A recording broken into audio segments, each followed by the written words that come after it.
পনিরটাকে না একটু জলে সুমসুম জলে ভিজিয়ে রাখা হয়েছে। এবার পনিরটা ছোট ছোট করে কেটে নেব,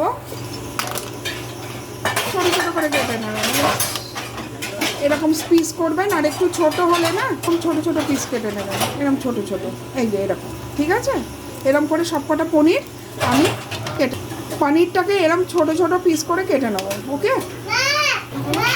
আলুগুলো এরকম ছোট ছোট করে কেটে নেবেন। ঠিক আছে, আমি দুটো আলু কেটেছি। এবার আগে আলুগুলো ভালো করে ভেজে নিতে হবে। ঠিক আছে,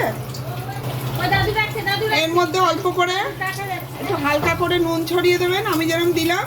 আর একটু হালকা করে হলুদ দিয়ে দেবেন, অল্প, বেশি না, কারণ রান্না যখন হবে তখন তো একটু হলুদ পড়বেই।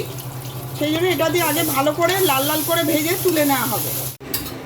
আলুটা এরকম লাল লাল করে ভাজা হয়ে গেছে। এবার পনিরটা দেবো, পনিরে নুন হলুদ মাখানো আছে, পনিরটা আমি এইভাবে দিয়ে দেবো। পনিরটাও হালকা হালকা লাল লাল করে ভাজতে হবে।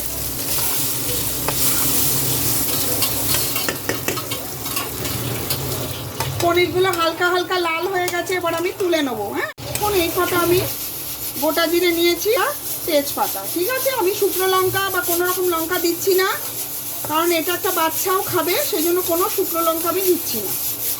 এবার এই টমেটোটা দিয়ে দেবো, ভালো করে কষবে টমেটোর মধ্যে। এবার আমি স্বাদ মতন নুন দিয়ে দিলাম, অল্প একটু চিনি দিলাম, আপনারা চাইলে নাও দিতে পারেন। একটু হালকা করে লঙ্কা গুঁড়ো দিলাম, যে লঙ্কা গুঁড়োটাই ঝাল হয় না আর হয়। অল্প একটু হলুদ দিয়ে দিলাম, আদা একটু ছেঁচে দিয়ে দেবো এর মধ্যে।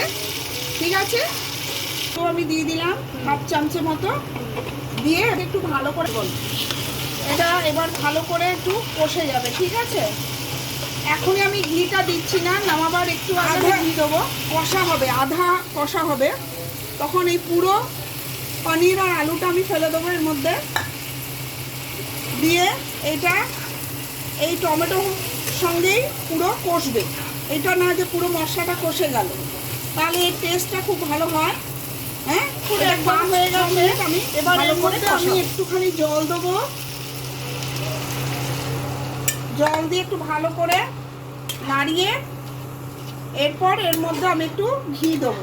ঠিক আছে, এটা টকবক করে ফুটবে ঘিটা দিয়ে, বা 1 চামচও ঘি দিতে পারেন, আমি 1 চামচের মতন ঘি দিলাম। ঠিক আছে,